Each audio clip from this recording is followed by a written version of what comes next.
कर्जमाफीच्या संदर्भातला जो निर्णय आम्हाला करायचा आहे तो 3 महिन्यात म्हणजे 30 जून 2026 पूर्वी करण्याचा आम्ही निर्णय केलेला आहे। त्यामुळे आता सगळे टप्पे आम्ही या ठिकाणी ठरवलेले आहेत। सगळ्या नेत्यांची आमची चर्चा झाली, अतिशय सकारात्मक चर्चा झाली।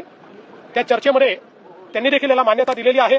आम्ही त्यांना समजावून सांगितलं की आम्ही पहिल्या दिवशीपासून कर्जमाफीच्या बाजूचे आहोत, आम्ही दिलेलं आश्वासन पाळू हेच सांगितलेलं आहे।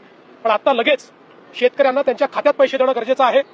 कर्जाची वसुली जून महिन्यात होणार आहे आणि आता जर आपण शेतकऱ्यांच्या खात्यामध्ये पैसे दिले नाहीत तर शेतकरी रबीचा पेरा देखील करू शकत नाहीत आणि म्हणून पहिल्यांदा तात्काळ शेतकऱ्यांना जे त्यांच्या खात्यात पैसे दिले पाहिजे त्याची सगळी तरतूद आम्ही केलेली आहे आणि ते पैसे आता शेतकऱ्यांच्या खात्यामध्ये जाणं सुरू झालेलं आहे। जवळपास आज आम्ही अंदाज घेतला तर जवळपास 8,500 कोटी रुपये रिलीज झाले आहेत। त्यातले 6,000 कोटी प्रत्यक्ष खात्यामध्ये गेले आहेत आणि पुढच्या 2 दिवसात उरलेले पैसे जाणार आहेत। अजून 11,000 कोटी रुपये हे काल आम्ही जे कॅबिनेटला परवा मान्य केले तेही आता येत्या 2 ते 3 दिवसात रिलीज होणार आहेत आणि तेही शेतकऱ्यांच्या खात्यामध्ये जातील आणि अजून 1,500 कोटीची आम्ही प्रोव्हिजन केलेली आहे। त्यामुळे आता शेतकऱ्यांच्या खात्यामध्ये पैसे जाणं हे महत्वाचं आहे, ते आम्ही जाणं सुरू केलेलं आहे।